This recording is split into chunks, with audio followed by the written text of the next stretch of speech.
बोलती पुस्तके. ज्यांना वाचनाचा नाद, त्यांना बोलती पुस्तके घाली साद. आमचं चॅनल सबस्क्राईब करा आणि सबस्क्राईब करायला इतरांनाही सांगा. नमस्कार श्रोते मित्र हो.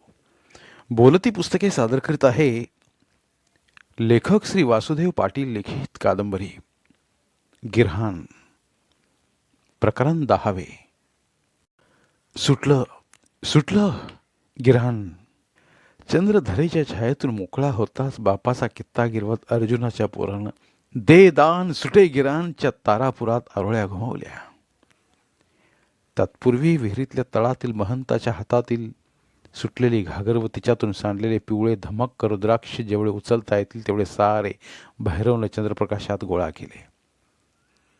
महंताचं भीतीत चिनलेलं कलेवर की देह की फुटलं फाटलं टरबूज तसंच ठेवत तो भव्यास घेत गडीवर घागर सहित परतला. भव्या माची चढत गडीवर येतात सुन्नतेनं बधीरतेनं बंगळीवर बसली. आपलं रक्त गोठलंय, संवेदना गारठत बधीर झाल्यात व आपण पुतळा एक. जाणीवा नेणीवा नसलं एवढीच एक गारठल्या मेंदूत लुकलुकीत नेणीव जणू.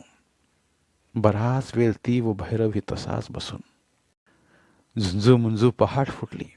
भव्याच्या मेंदूत जाणीवा परतू लागताच कितीतरी प्रश्न भूतभोवरीगत गोल गोल फिरू लागले.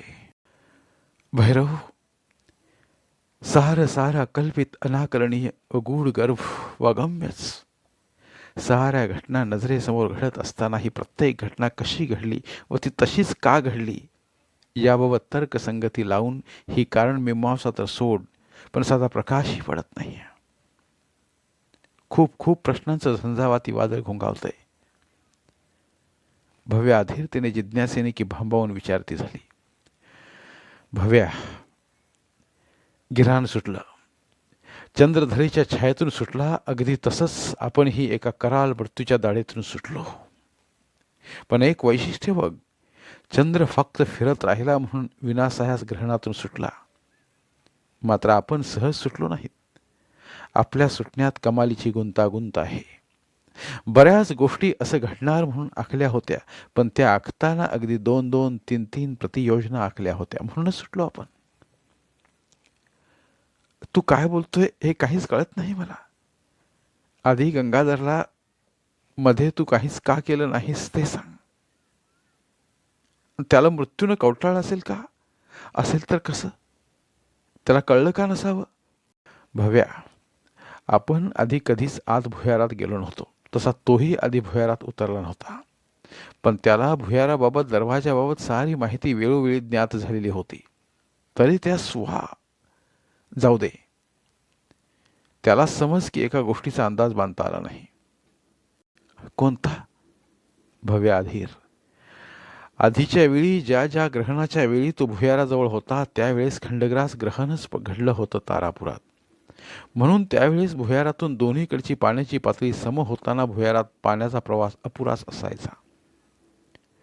म्हणजे भुयारात चंद्र किती झाकला जातोय तद अनुषंगानं पाण्याच्या प्रवाहाची पातळी, तेच गंगाधरला ज्ञात होतं. पण काल खग्रास ग्रहण आहे हे माहीत असल्यानं ज्या वेळेस चंद्र पूर्ण झाकला जाईल त्यावेळेस भुयार पूर्ण भरेल हा अंदाज आधी मी बांधला. व आधीच चंद्रग्रहण कितीला सुरू होईल, खंडग्रास नंतर खंग्रास केव्हा सुरू होईल व केव्हा संपेल हे मी आधीच सारं समजून घेतलं.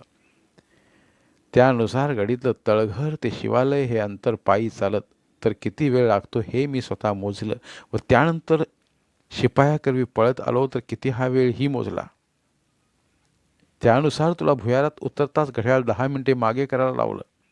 जर गंगाधरला हे माहीत असलंच तर त्याला 10 मिनिटे उशीर करण्यासाठी हा दुसरा प्लॅन होता. त्यासाठी त्याकडील मोबाईल ही रेंजचा बहाणा करत वरच ठेवायला लावला. पण त्यानं वेळ विचारली ही तरी त्याला खंग्रास ग्रहणात प्रवाह पूर्ण भुयार व्यापेल हे माहीतच नसावं. तो फसला. कारण मात्र खग्रास ग्रहण सुरू होतंय तोवर तळघराच्या तोंडाजवळ आलो व वाचलो. नाहीतर थोडाही उशीर झाला असता तर आपण ही इंगळ्यासोबतच गटांगळ्या खाल्ल्या असत्या. दुसरी गोष्ट, त्याला हे माहीत असतं तरी घागरीतल्या सोन्याचा मोह त्याला आवरताच येणार नाही हे मला पक्क माहीत होतं. म्हणजेच त्यानं आपल्यागत वेळेत निघण्याचं ठरवलं असतं समजा तरी घागर घेऊनच निघणार, म्हणजे ओझ्यानं व घागरीचा विरोध यानं उशीर होईलच. व तळघराच्या तोंडाजवळ येई पावे तो घागरी सोडल्या तरी त्याचा दम घुटलाच असता. पुढची योजना घागरी सोडून लगेच निघाला असता तरी आपल्याशिवाय दार उघडलंच नसतं. म्हणजे कोणत्याही स्थितीत गंगाधरचं पाण्यात फुगून रेडाच होणं पक्क असल्यानं त्याच्या खुनानं मी हात कशाला भरू. बापरे, म्हणून तुम्हाला घड्याळ मागं करणं, त्याच्या घड्याळाचा पट्टा कटरनं कापावयास लावणं या गोष्टी करून घेतल्या का? पर्याय नव्हता. एक चूक आपल्या जीवावर बेतणार होती. पण मला एक गोष्ट समजली नाही की तिथला जवळचा पाय विहिरीचा दरवाजा तुझ्या वडिलांप्रमाणे तुलाही उघडता येणार होता. मग जवळचा दरवाजा का उघडला नाहीस तू? परत यायला थोडा उशीर झाला तर मरणच हे माहीत होतं तरी. तो दरवाजा उघडता शिरकानं झालं असतं आपलं. तसाच तर प्लॅन होता गंगाधरचा. म्हणून तू तळघरात उतरताना मला वर गडीतून शिवालयाकडे पाहायला सांगितलं होतं का? नाही. तुला मी शिवालयात एकदम गलका उठला का हे ऐकायला लावलं होतं, पण ते वेगळं कारण. पण गंगाधर तर आपल्यासोबत होता, मग आपलं शिरकान कोण करेल? भव्या, पाय विहिरीत भिंतीत चिनलेलं टरबूज पाहिलं ना? आधी ते कुणाचं ते सांग, मग तुझ्या प्रश्नाचं उत्तर मिळेल तुला. चंद्रप्रकाशात फक्त रक्ता मांसाचा चिखल दिसला आणि मी भयभीत झाले. कसं ओळखू येईल तो कुणाचा ते तूच सांग. भैरवने एक दीर्घ श्वास घेतला. भव्या, महंताचा. काय काय म्हणतोस? आणि कसा? कोणी? शक्यच नाही. दुसराच कोणीतरी असावा. भव्या पुन्हा जागेवर खडकन उठत किंचाळीच. भव्या, महंताचा. त्यांना कोणीच नाही मारलं तर ते त्यांच्या स्वार्थापायी गेले. भैरव, हे साफ खोटं. आणि खरं असेल तर तूच मारलं गंगाधर सारखं त्याला. का का मारलं तू एका पापभिरू सज्जनास, ज्यानं मला सांभाळलं, माझं जीवन फुलवलं? त्या महंतास काय मिळालं तुला? तो महान आत्मा स्वार्थी कसा होऊ शकतो? भव्या, तो मेला तेच बरं झालं. कारण तो जिवंत राहिला असता तर आपण राहिलो नसतो. भैरव, काहीही बरळू नकोस. महंत का मारेल आपणास? आणि गवताची काडीचीही लालसा नसला साधू पुरुषास तू स्वार्थी का म्हणतोस? भव्या, मोठी गुंतागुंत होती या गिऱ्हाणात.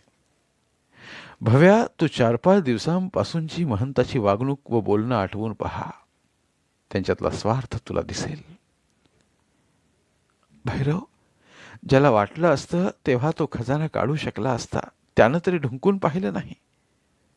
गंगाधरला हकलून लावलं आणि मला वाढवत राहिला, त्याच्याविषयी तू असं बोलतोयस? भव्या, 4-5 दिवसांपासून तेच महंत खजाना काढावयास लावत होते ना, आणि आपण नकार दिला तर त्यांनी काय करावं? थेट गंगाधर इंगळेशी संगनमत? साप खोटा. गंगाधर इंगळेशी ते कशाला संगनमत करतील? आणि यास पुरावा काय? आपण भुयारात उतरण्याचा नकार देताच याने गंगाधरशी बोलणं केलं व गंगाधरने सुभाण्याला पाठवत तात्या प्रभुनीला डांबलं, आणि मग यानंच गंगाधरला आपल्याकडे पाठवलं. कशावरून? काल सकाळीच मी महंताच्या फोन संबंधी सर्व कॉल हिस्ट्री काढली व त्यात तो गंगाधरशी केव्हा केव्हा बोललाय हे सारं समजलं.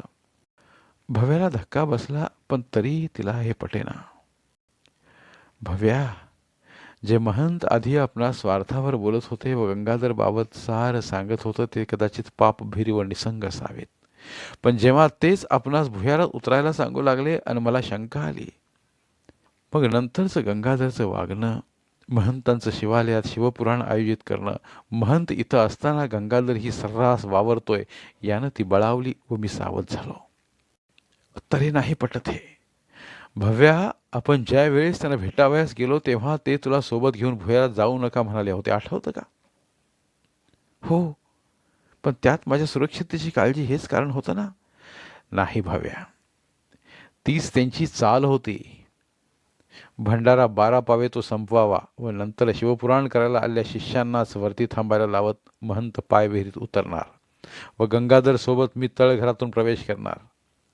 मी प्रवेश करताच दार दोन्ही बाजूनं उघडं होणार व तसंच उघडं राहणार. मग तो पावे तो महंतांनी घागरी काढावायच्या, जेवढ्या काढता येतील तेवढ्या.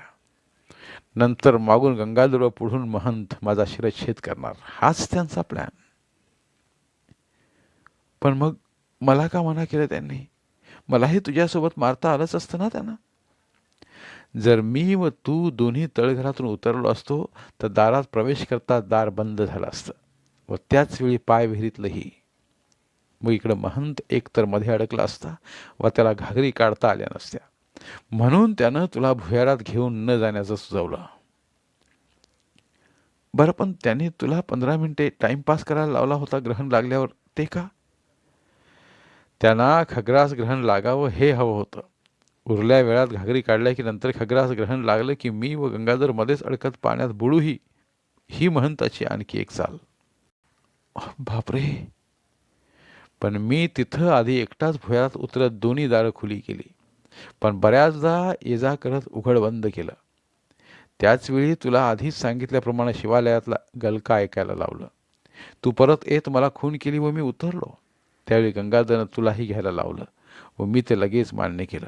कारण तू खून केली म्हणे. तिकडं दारातून घागरी न्यायला घुसला महंत उघडझापीत भिंतीत चिनलाच गेला असावा, कारण चिनला जाताच त्याची कर्णकर्कश आरोळी उठेलच व जवळचे शिष्य गलका करतील हा माझा होरा होता व त्यानुसारच झालं व ते शिष्य ते दृश्य पाहून पळाले असावेत.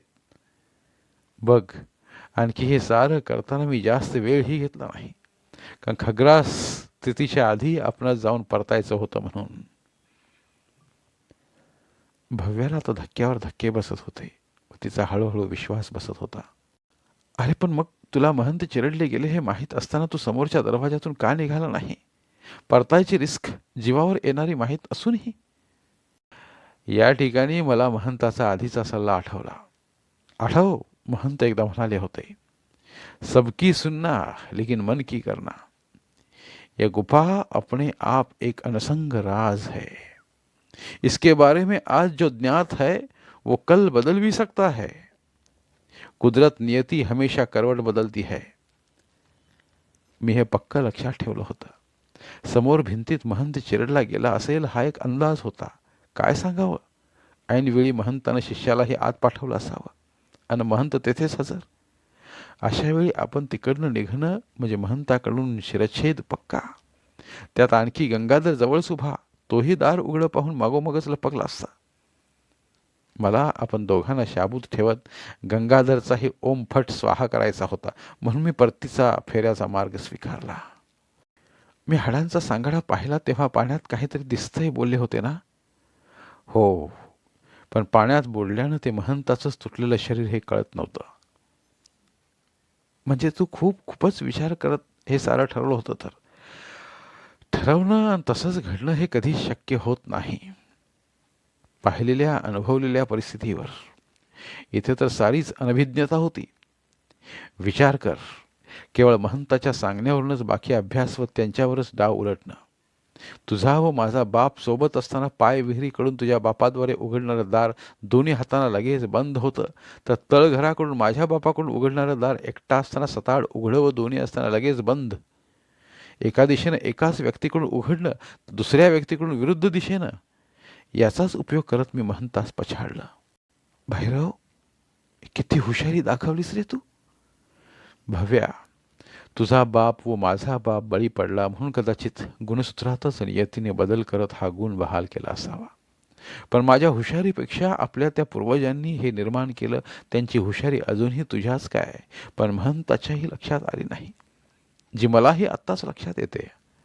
कोणती हुशारी? आता मी अभियंता आहे म्हणून बल टेकू कार्य ग्रहण स्थिती पाहण्याचा दाब या साऱ्या बाबी मी समजू शकतो. पण त्या काळात किती उच्च प्रतीचं तंत्रज्ञान त्यांनी वापरलंय बघ. शंभू बाबा व काशी मामा उतरले तेव्हा कन्नीही सोबत होती, म्हणजे या दोघांसोबत तिसरी. त्यावेळेस दारांची स्थिती बघ.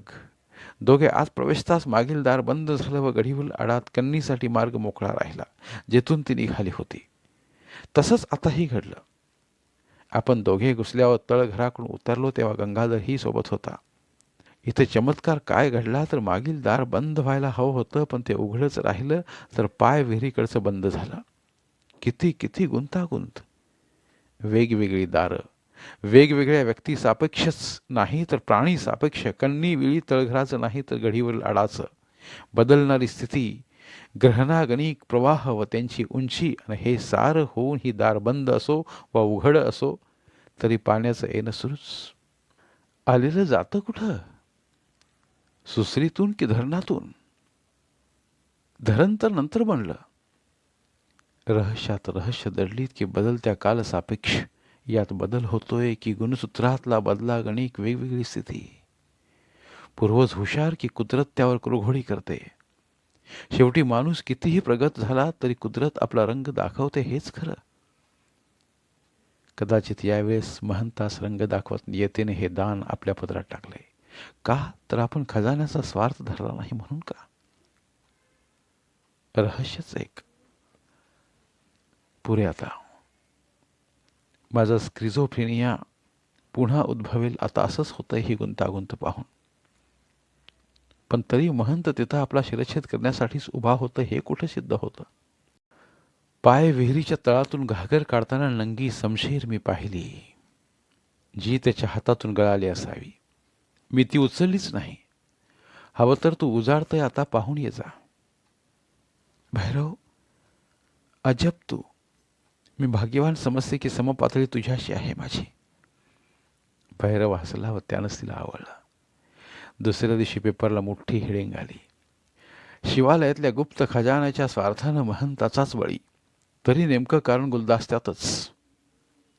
भव्यानं पेपर वाचताना भैरवला पुन्हा विचारलं, भैरव, महंतात अचानक स्वार्थ का उगवला असावा?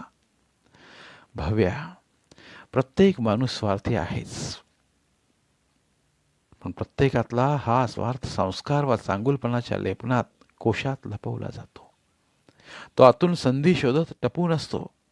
जोवर संधी मिळत नाही तोवर ही स्वार्थी लिप्सा आत आत खोल खोल दडत जाते, हाडात भिनत जाते. प्रभूने घराण्यातला एक भाऊ गडीचा मालक बनला तर महंताचा आजोबा मिळालं नाही म्हणून संन्यास स्वीकारला. संन्यासामुळे स्वार्थाची लिप्सा हाडामासात रक्तात खोल उतरत गेली. संन्यस्त जीवनामुळे बाहेर यायला वाव नाही.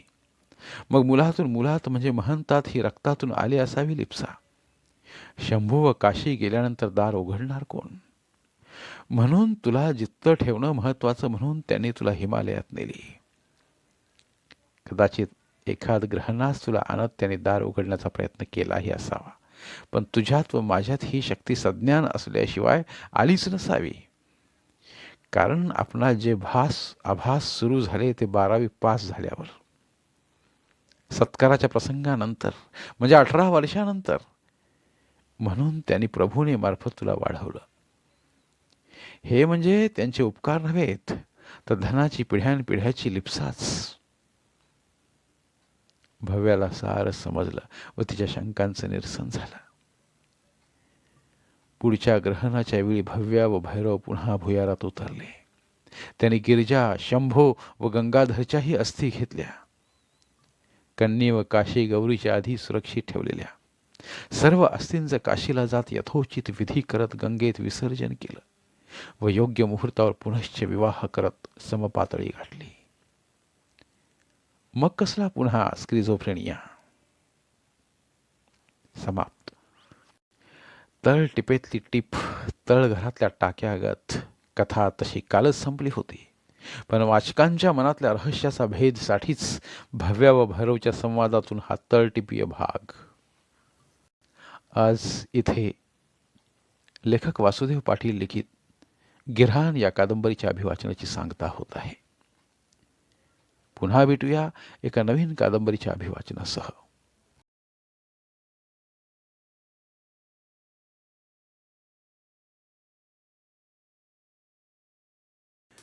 धन्यवाद. प्रिय श्रोते मित्र हो, आपल्यासाठी एक आवाहन. आमच्या चॅनलच्या प्लेलिस्ट विभागात तुमच्यासाठी शेकडो कादंबऱ्यांचे ऑडिओ बुक्स उपलब्ध आहेत. तिथे प्रत्येक कादंबरीचे सर्व भाग एकत्रित मिळतील. त्यामुळे सध्या सुरू असलेल्या क्रमशः कादंबरीच्या पुढील भागासाठी वाट पाहण्याची गरज नाही.